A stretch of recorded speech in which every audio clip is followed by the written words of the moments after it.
नमस्कार, मैं हूं मृत्युंजय कुमार झा और आज हम चर्चा की शुरुआत करेंगे एक महत्वपूर्ण खबर के साथ। खबर यह है कि जिस कमोडिटी में वायदा कारोबार को बैन किया गया था, अब बैन हटाने की मांग काफ़ी तेज़ हो गई है। कई संगठनों ने वायदा पर बैन हटाने की मांग की है, एग्री वायदा पर। हालांकि कुछ संगठन ऐसे भी हैं जो चाहते हैं कि वायदा पर रोक जारी रहे। आज इसी मुद्दे पर, चूंकि ये चर्चा बहुत जोरों पर है कि अब जो 2021 में जिन कमोडिटीज़ को बैन किया गया था उसको फिर से बहाल कर दिया जाए, लेकिन इसको लेकर अलग अलग राय हैं। और इस मुद्दे पर बात करने के लिए इस वक्त हमारे साथ एक बेहद खास मेहमान जुड़ रहे हैं। देश का सबसे बड़ा एग्री एक्सचेंज एनसीडीएक्स और एनसीडीएक्स के एमडी और सीईओ अरुण रास्ते इस वक्त हमारे साथ जुड़ चुके हैं। अरुण जी, बहुत बहुत स्वागत है आपका जी बिजनेस पर सर। और आप ऐसे वक्त में हमारे साथ जुड़े हैं जिस वक्त में इस बात को लेकर चर्चा बहुत तेज है कि वायदा पर बैन हटाया जाए। अलग अलग डिमांड की जा रही है, इंडस्ट्री की तरफ से दलीलें दी जा रही हैं। अब चूंकि आप हमारे साथ जुड़ चुके हैं, पहला सवाल मेरा आपसे यही कि आपको, चूंकि आप एक्सचेंज के एमडी और सीईओ हैं, आपको कितनी उम्मीद है कि 2021 में जिन कमोडिटीज़ को बैन किया गया था अब उसका वायदा जल्द शुरू हो जाएगा? देखिए, ये जो निर्णय है ये तो आखिर सभी को और सरकार को करना है। हमारी तरफ से हम सिर्फ 2 या 3 दलीलें दे सकते हैं। जिन 7 कमोडिटीज को सस्पेंड किया गया था उसमें दो मेजर हैं, जैसे गेहूं और चावल। इनमें तो कोई ट्रेडिंग होता ही नहीं था। तो आप मान लीजिए कि वो 2 तो अगर बैन चलता भी रहे या नहीं रहे उससे कोई फर्क नहीं पड़ता।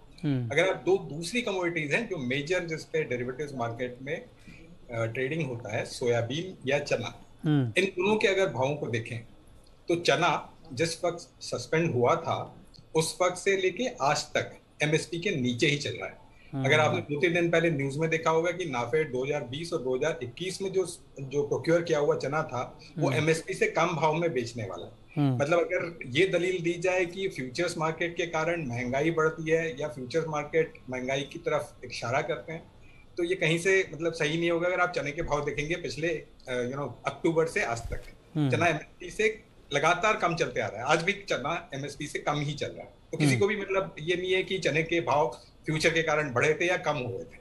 कॉन्स्टेंटली जो मार्केट में डिमांड सप्लाई है उसको देखते हुए जो चने के भाव है वो चल रहा है। दूसरी कमोडिटी अगर आप देखेंगे सोयाबीन या सोया कॉम्प्लेक्स, सोयाबीन सोयाबीन को पूरा अगर कॉम्प्लेक्स देखते हैं उसके बारे में, तो जिस वक्त सस्पेंड हुए थे पिछले साल दिसंबर में करीब 6600 के आसपास चल रहा था। 3 महीने बाद मार्च में अगर सोयाबीन का भाव देखते हैं तो वो 8000 पे पहुंच गया था। आज भी सोयाबीन अगर देखते हैं तो जो सस्पेंड हुआ था करीब उसी लेवल पे चल रहा है। तो सोयाबीन सस्पेंशन के बाद ऊपर चला गया, उसके बाद नीचे आया। अब उसके ये कारण नहीं थे कि सोयाबीन ऊपर सिर्फ सस्पेंड कर दिया इसलिए गया। सोयाबीन सस्पेंड करने से नीचे नहीं आया, वो ऊपर गया था। उसके 2 कारण थे, जियोपॉलिटिकल रीजन जिसे कह सकते हैं, और दूसरा जब उसकी प्रोक्योरमेंट होती है, जब उसकी हार्वेस्टिंग होती है, उसके बाद अपने आप नीचे आ जाते हैं। तो जब सस्पेंड हुआ था उस समय भी भाव, मतलब हमारे फ्यूचर्स के रेट दिखा रहे थे कि 1 महीने तक ऊपर जाएगा और उसके बाद अपने आप नीचे आ जाएगा। एग्जैक्टली वही हुआ जो स्पॉट मार्केट में एग्जैक्टली वही हुआ था जो फ्यूचर्स दिखा रहे हैं। तो हम तो ये हमेशा से कहते आए हैं कि जो फ्यूचर्स मार्केट होता है ये आपको इंडिकेशन देता है कि अगले 3, 4, 5 महीने बाद क्या भाव हो सकते हैं, पर जो फ्यूचर्स मार्केट होते हैं करंट स्पॉट को कभी भी इम्पैक्ट नहीं करते हैं। अच्छा, तो इसलिए मतलब अगर आप स्टैटिस्टिकली देखें, लॉजिकली देखें तो सस्पेंशन का कोई इम्पैक्ट नहीं हुआ है। अच्छा, तो कमोडिटीज पे इम्पैक्ट हुआ है वो जियोपॉलिटिकल रीजन के कारण हुआ है, क्रूड ऑयल के कारण हुआ है और इंटरनेशनली जो रशिया और यूक्रेन वॉर है उनके कारण। ठीक बात है। अच्छा, जो बात आपने कही रास्ते जी, ये बहुत ठीक बात है, लेकिन आपको शायद मालूम होगा, आपको ये जानकारी होगी कि पिछले 1-2 दिनों में वायदा कारोबार को लेकर इंडस्ट्री के बीच बड़ी बहस छिड़ी हुई है। एक संगठन है Indian vegetable oil producers association, IVPA ने सेबी चेयरमैन को चिट्ठी लिखी और चिट्ठी लिखकर ये कहा कि वायदा जल्द शुरू करना चाहिए। तेल और तिलहन का खास करके उसमें जिक्र किया गया और ये कहा गया कि इसके बिना हेजिंग में दिक्कत आ रही है, प्राइस डिस्कवरी नहीं हो रही है, लिहाजा जल्द इसे शुरू किया जाए। इसके तुरंत बाद सोपा, जो कि सोयाबीन का बड़ा एसोसिएशन है, सोपा ने एक चिट्ठी लिखी और सोपा ने कहा कि वायदा को जो बैन किया गया था इसे कंटिन्यू रखा जाए और वायदा को दोबारा अभी शुरू नहीं किया जाए।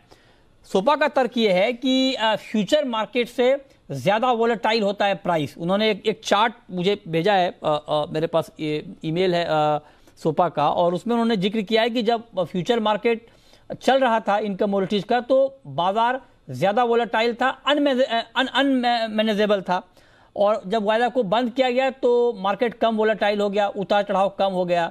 ये तर्क दिया जा रहा है सोपा की तरफ से कि फ्यूचर मार्केट से ज्यादा वोलेटाइल हो जाता है। और दूसरा तर्क यह है कि फॉरेन मार्केट का एग्जांपल देना ठीक नहीं है क्योंकि वहां पर लिक्विडिटी बहुत ज्यादा है, हमारे यहां कम है। इन दोनों तर्कों पर आपका क्या रिएक्शन सर? देखिए, इसमें 2 या 3 चीजें मैं कहना चाहूंगा। आपने पहले नाम लिया था आईवीपीए का।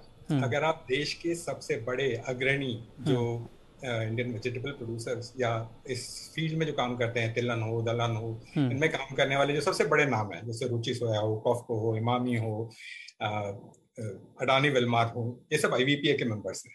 ठीक है, देश का जो सबसे बड़ा तबका है जो वेजिटेबल ऑयल्स में डील करता है वो आईवीपीए के तबके मतलब के अंडर में आता है। उन लोगों ने ये लिखा है कि इस कारोबार को, सस्पेंशन को हटा लिया जाए और फ्यूचर्स मार्केट को शुरू कर दिया जाए। तो बाजार का मेजर तबका, ठीक है, ये पहली चीज है। दूसरी चीज जो आपने सोपा की बात कही, सोपा ने आपको जो चार्ट भेजा है उस चार्ट में अगर आप देखेंगे 10 अगस्त का फिगर पिछले साल का और इस साल का, और इस साल का 26 का अगस्त का फिगर देखेंगे, इन दोनों में अगर आप इस फिगर को ही सिर्फ देखेंगे तो इस साल करीब 13.17% का वोलेटिलिटी दिख रहा है उनके हिसाब से, और सेम चीज पिछले साल जब फ्यूचर्स थे सब 11.75 था। तो बिना फ्यूचर्स के वोलेटिलिटी बढ़ कैसे गया? और तीसरी चीज, ये वोलेटिलिटी नहीं है, ये सिर्फ प्राइस का मूवमेंट है। अच्छा, देयर इज नो वोलेटिलिटी। अगर फ्यूचर्स मार्केट में आप वोलेटिलिटी देखते हैं, और वोलेटिलिटी देखने के लिए आपको कम से कम 5 साल का डेटा होना चाहिए। It's a linear thing. आप 15 दिन के या 20 दिन के या 1 महीने के डेटा में वोलेटिलिटी नहीं देखते, ये सिर्फ प्राइस मूवमेंट देखते हैं। और प्राइस मूवमेंट जो होता है वो डिमांड सप्लाई पे डिपेंड होता है, वो वोलेटिलिटी पे डिपेंड नहीं होता है। तो इसलिए सोपा का ये तर्क है, बड़ा बचकाना सा तर्क है कि भाव जो बढ़ रहे हैं उनको आप वोलेटिलिटी मान रहे हैं, ये सिर्फ प्राइस का मूवमेंट दिखा रहे हैं। और आप जैसे मैंने कहा कि प्राइस का मूवमेंट सस्पेंशन के बाद ज्यादा हुआ, 13.17% हुआ। अगर पिछले 15 दिन का आप देखें, उन्हीं के चार्ट से बोल रहा हूँ भाई, ठीक है, बनिस्बत पिछले साल सेम पीरियड। तो मतलब ये थोड़ा सा बचकाना सा है, मैं तो उस पर मैं ज्यादा मतलब इसको तवज्जो नहीं देना चाहता। और दूसरा, जैसे कि मैंने कहा कि जो सबसे बड़े प्रोड्यूसर्स हैं, सबसे बड़े यूजर्स हैं, वो ये चाहते हैं कि सस्पेंशन हट जाए। अडानी विल्मार, रुचि सोया, इमामी, अगर ये लोग कहते हैं कि हट जाए तो उसको तवज्जो दें। और तीसरी चीज है कि साइंटिफिकली अगर आप देखें, लॉजिकली आप देखें, सोयाबीन का जो प्रोडक्शन होता है, जिन कंट्रीज से हमारे यहाँ इंपोर्ट होता है, उन पे इम्पैक्ट हुआ था, उसके कारण वोलेटिलिटी बढ़ी थी। जैसे ब्राजील में, अर्जेंटीना में, वहां पर प्रोडक्शन कम हुआ था, इसलिए सोयाबीन की वोलेटिलिटी बढ़ी थी। अच्छा, दूसरा ये है कि लास्ट पॉइंट मैं आपको बता दूं, जी जी, जिस रीजन से सोपा का हेडक्वार्टर है, उसी रीजन के अगर आप फार्मर से जाके बात करेंगे तो फार्मर्स आपको ये कहेंगे कि सस्पेंशन अगर हुआ है, इससे हमारा नुकसान हुआ है, हमारा इसके लिए कोई रेफरेंस पॉइंट नहीं है, और हम किस रेट पे बेचेंगे हमें पता नहीं। उनके लिए बड़ी दुविधा हो गई, क्योंकि फार्मर्स खुद फ्यूचर्स मार्केट चाहते हैं। ओके, ये आपने बहुत डिटेल में समझाया, लेकिन एक बात सोपा ने ये भी लिखा है अपने लेटर। मैं बार बार सोपा का जिक्र इसलिए कर रहा हूँ क्योंकि सोपा के लेटर के बाद बहुत चर्चा हो रही है मार्केट में। हालांकि सोपा ने विरोध किया है, लेकिन कई ऐसे संगठन है जिसने सपोर्ट किया है कि वायदा शुरू होना चाहिए। जैसे मैंने अभी आईवीपीए का जिक्र किया, सी के रिप्रेजेंटेटिव हमारे चैनल पे आते हैं और बार बार हमने उनसे सवाल पूछा कि फ्यूचर ट्रेड शुरू किया जाए या नहीं किया जाए, तो उन्होंने कहा बिल्कुल किया जाए। दोराब जी मिस्त्री जो कि एडेबल इंडस्ट्री के बहुत दिग्गज हैं, ग्लोबल दिग्गज हैं, उनसे हमने कई बार पूछा तो उन्होंने भी कहा कि बिल्कुल फ्यूचर ट्रेड को शुरू करना चाहिए। Former finance secretary SC Garg साहब के साथ हमने बात की इस मुद्दे पर, तो उन्होंने भी ये कहा कि वायदा बाजार की वजह से दाम बढ़ते हैं, ये कहना गलत है और ऐसा कोई प्रमाण अब तक मिला नहीं है। लेकिन सोपा ने एक तर्क दिया है अपने लेटर में कि जो प्रोसेसिंग इंडस्ट्री है उनका काम का बड़ा ठीक चल रहा है सस्पेंशन के दौरान। इस पर क्या कहेंगे सर आप?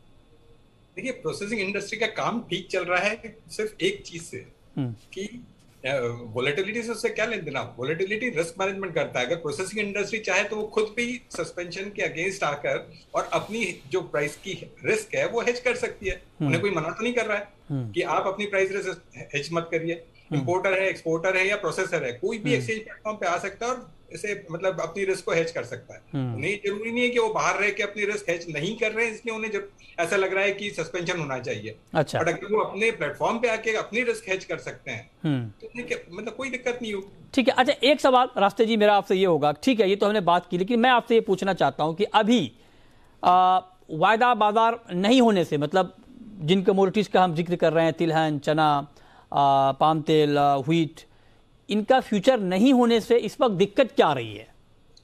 देखिए, पिछले 20 साल से सरकार और रेगुलेटर उन्होंने एक इकोसिस्टम तैयार किया है।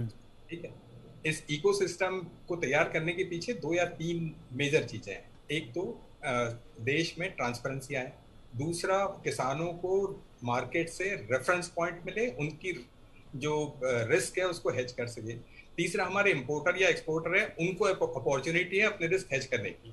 आज जब हिंदुस्तान में हम हेज नहीं कर पा रहे हैं, अगर हमारे अडानी वलमार या रुचि सोया वाले, तो उनको इंटरनेशनली जाके अपनी हेज करना पड़ रहा है। तो इंडिया का लॉस है, किसी और का गेन है। एक जमाने में आज से 50 साल पहले राजकोट की जो उस समय की जो मंडी होती थी वो इंटरनेशनल कॉटन के प्राइसेस सेट करती थी। आज की तारीख में ऐसा हो गया है कि हम प्राइस टेकर्स हो गए हैं।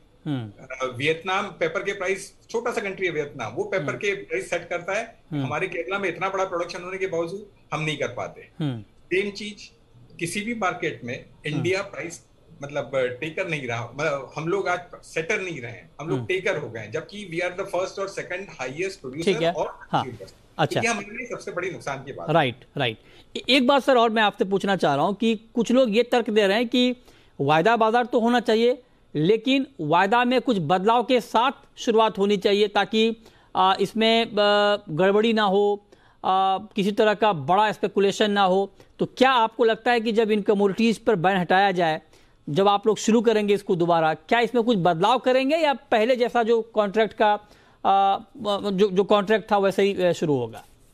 संजय जी, सेबी के आने के बाद आपने एक चीज देखी होगी, किसी भी तरह की वोलेटिलिटी होती है तो SEBI is very very strict with the market. SEBI ने कभी भी किसी वोलेटिलिटी को या अनड्यू कॉर्नरिंग को अलाउ नहीं किया है। आज की तारीख में भी जो हमारी मतलब ब्रॉड कमोडिटीज हैं या नैरो कमोडिटीज हैं, उनमें एक पोजीशन लिमिट नाम की चीज होती है, कोई भी उससे ज्यादा पोजीशन ले नहीं सकता। दूसरा, अगर एक्सचेंज प्लेटफॉर्म पे कोई चीज आती है तो ट्रांसपेरेंटली 20 साल पहले का डाटा देख लीजिए, 2 महीने का पहले का डाटा देख लीजिए, सबके पास अवेलेबल होगा कि किसने कितना ट्रेड किया है। नहीं वो ठीक है सर, वो बात ठीक है, कॉर्नरिंग नहीं हो सकती। हाँ नहीं ये बात ठीक है, लेकिन पिछली बार भी मुझे याद है कि जब ये बैन किया गया था। बता देता हूँ मैं आपको। जी we have a product advisory committee जिसमें पूरी जो ट्रेड होती है, एजर्स होते हैं, पार्टिसिपेंट्स, मार्केट पार्टिसिपेंट्स होते हैं, जितने स्टेक होल्डर्स होते हैं सभी हमारी प्रोडक्ट एडवाइजरी कमेटी के मेंबर होते हैं, और वो डिसाइड करते हैं कि प्रोडक्ट में अगर कोई बदलाव लाना है नहीं लाना है। उसके बाद वो रेगुलेटर के पास जाता है और रेगुलेटर उसको अप्रूव करता है। We are one of the best regulated markets in the world, we should be proud of that. नहीं ठीक बात है, लेकिन मैं आपसे ये सवाल मैंने आपसे इसलिए पूछा क्योंकि जब पिछली बार भी जब बहुत दाम बढ़ गए थे, बड़ा हो हल्ला हो रहा था, उसके बाद जब वायदा बैन किया गया तो बहुत सारे डिसीजन आपकी तरफ से लिए गए, मार्जिन बढ़ाना, सर्किट लिमिट को उसमें बदलाव करना। क्या आपको लगता है कि इसमें कंसिस्टेंट पॉलिसी होनी चाहिए या कोई फ्रेमवर्क आपका ऐसा हो ताकि बहुत ज़्यादा उतार चढ़ाव या अनावश्यक उतार चढ़ाव तो ठीक है, अनावश्यक उतार चढ़ाव को रोका जा सके, ना कि उस वक्त जब ये मार्केट बहुत ज़्यादा वोलेटाइल हो जाए, कंट्रोल से बाहर हो जाए, तब आप फटाफट कोई डिसीजन लें? उससे बेहतर है कि आप पहले कोई ऐसी पॉलिसी बनाएं कि वो नौबत ना आए।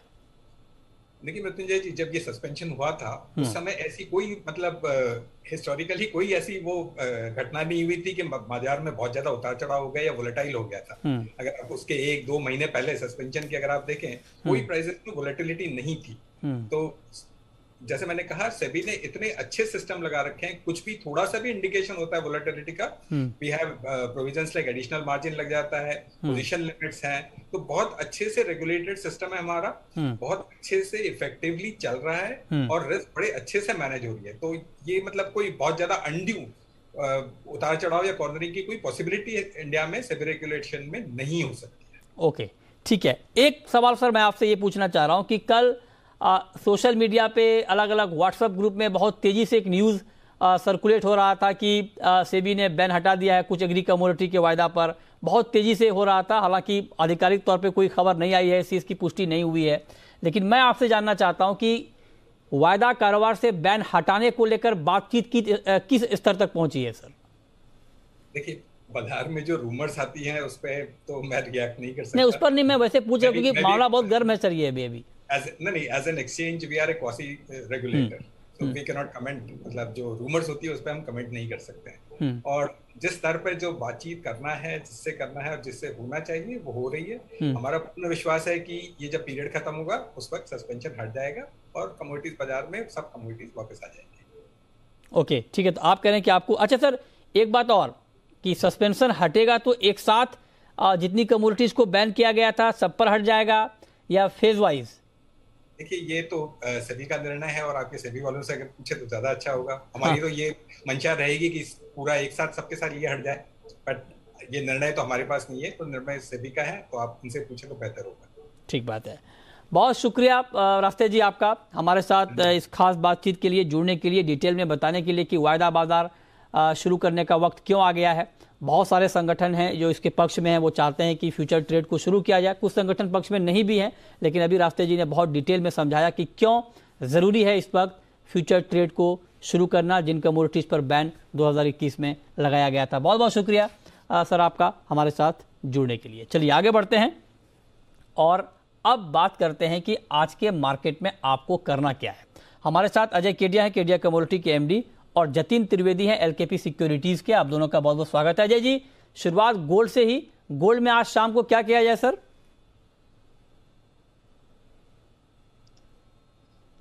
गुड इवनिंग मित्र जी। डेफिनेटली 2-3 दिन की जो भारी गिरावट थी उसके बाद कहीं ना कहीं टेक्निकली ओवरसोल्ड दिखाई दे रहा है, जिसके चलते आज मॉर्निंग से ही ट्रेंड थोड़ा पॉजिटिव होता हुआ दिखाई दे रहा है। रुपए में भी जो गिरावट है वो सपोर्ट लेता हुआ दिख रहा है। तो मुझे लगता है 50,150-200 के करीब लेके चलिए, एक बाउंस रहेगा मार्केट के अंदर जो 50-500 तक का लेवल टेम्पररी दिखा सकता है। अच्छा, तो ये राय आपकी गोल्ड पर है। अच्छा जतिन जी, चांदी पर आपका व्यू क्या है? चांदी में भी आपको लगता है कि आज गोल्ड की तरह बाई करना चाहिए?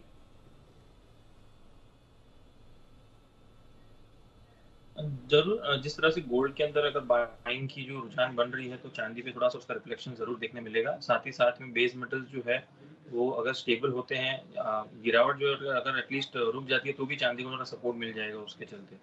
तो चांदी जो है यहाँ पर थोड़ा परफॉर्मेंस जो दिखा सकती है। इवनिंग में जो डेटा है वो ज़्यादा इंपॉर्टेंट है एक्चुअली।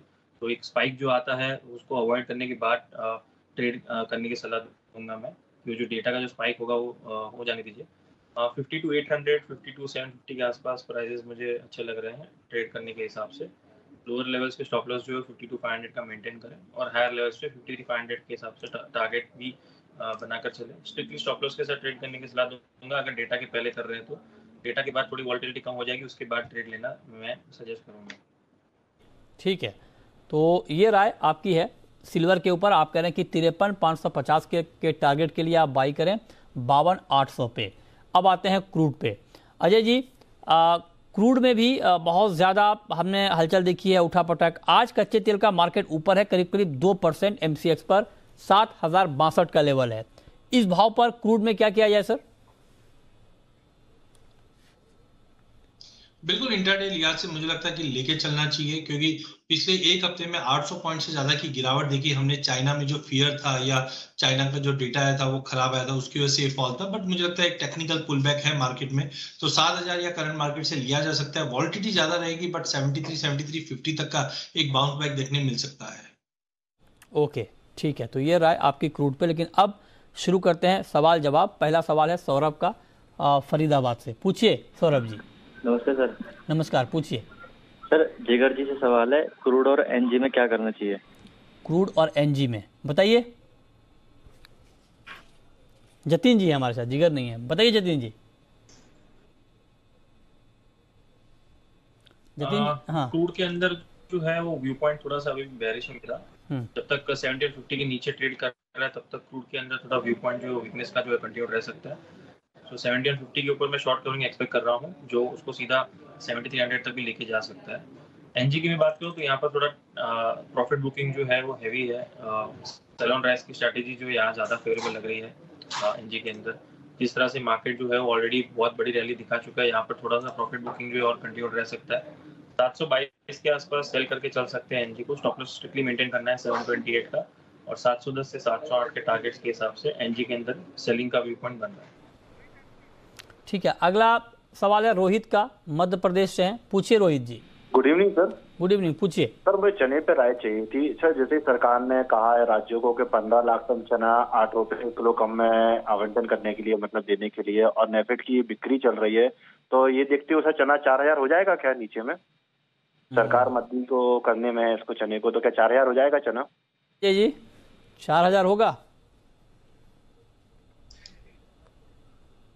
देखिए इतना ज्यादा बैरिशनेस नहीं दिख रहा है, बिकॉज आगे सोइंग का पीरियड भी है, और अगर भाव इतनी गिरावट आएगी तो डेफिनेटली जो गवर्नमेंट का टारगेट है कि पल्सेस का एरिया बढ़े ताकि जो इन्फ्लेशन कंसर्न वो कम हो, जिसकी वजह से पिछले साल हमने बैन का या बाकी स्टेप्स लिए थे। तो आई थिंक टाइमिंग तो मुझे लगता है, एक तो फेस्टिव सीजन भी है और गवर्नमेंट जो एक्शन ले रही वो अपसाइड को जरूर कैप कर रही है, बट 4000 जैसा सिचुएशन नहीं। मुझे लगता है टाइमिंग कंसोलिडेशन रहेगा जो 4500 से 4800 के बीच में रहेगा, क्योंकि स्विंग सामने है। तो गवर्नमेंट पूरी कोशिश करेगी कि भाव अच्छे मिले फार्मर्स को, सो डेट स्विंग का एरिया बढ़े। तो आई थिंक 4000 का लेवल एज ऑफ नाउ तो नहीं लग रहा, बट हाँ 4500 से 4800 का एक दायरा है। स्विंग से पहले मार्केट ये दायरे में ही ट्रेड करेगा, और फेस्टिव सीजन की वजह से थोड़े बहुत इंप्रूवमेंट जरूर हो सकता है। ठीक है, ओके। अच्छा, मेटल में कोई पिक आपकी जतिन जी आज के लिए? मेटल में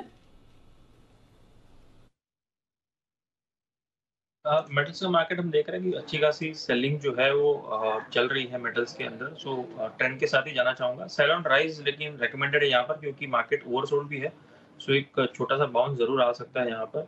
क्विक बाउंस के लिए अगर कोई ले रहा है तो बाइंग कर सकते हैं, लेकिन मेरा व्यू पॉइंट जो है वो ट्रेंड बेस के साथ ही है। 637 के पास कॉपर में सेलिंग की एडवाइस है मेरी, 644 के स्ट्रिक्टली स्टॉप लॉस के साथ में, और लोअर लेवल्स पे 625 के टारगेट्स के हिसाब से कॉपर के अंदर सेल ऑन राइज की स्ट्रेटेजी मेंटेन कर सकते हैं। ओके, ठीक है। तो ये राय आपकी कॉपर पे है। अगला सवाल है आकांक्षा का। पूछिए Akanksha. Hello sir, good evening. पूछिए जी। सर एक गोल्ड 15-20 दिनों में क्या 52,000 तक पहुंच जाएगा क्या? 52,000 तक? हाँ। क्या लग रहा है आपको जतिन जी, फिर से 52,000 गोल्ड? सर ये सितंबर मंथ का हमने पोल किया था लास्ट वीक, इनफैक्ट इसी हफ्ते किया था, और 52,000 से लेके 52,500 के हमारे व्यू पॉइंट्स हैं। तो मुझे लग रहा है यस 52,000 के आसपास के लेवल्स टेस्ट करने जरूर जा सकते हैं। गोल्ड जो है वो सेंटिमेंट्स जो है वो अभी भी पॉजिटिव है गोल्ड के लिए। इन्फ्लेशन जो है सबसे बड़ा ट्रिगर है, हालांकि उसके ऊपर रिएक्शन नहीं आ रहे हैं। कॉपी बुक के हिसाब से देखा जाए तो यहाँ पर इन्फ्लेशन के सामने हेज के हिसाब से रैली आनी चाहिए थी, लेकिन डॉलर इंडेक्स के कारण जो 20 साल के हाई पर है उसके कारण प्रेशर बना हुआ है, लेकिन ये प्रेशर ज्यादा देर तक रहेगा नहीं। एक आधा छोटा सा इवेंट भी अगर आ जाता है पॉजिटिविटी का गोल्ड के अंदर, जैसे कि आज हम नॉन फार्म पेरोल का डेटा देखेंगे, शायद यही एक पॉजिटिव ट्रिगर हो सकता है गोल्ड के लिए। सो एक स्ट्रॉन्ग रैली जो है वो जरूर अकाउंटेबल है गोल्ड के लिए इस सितंबर महीने के अंदर।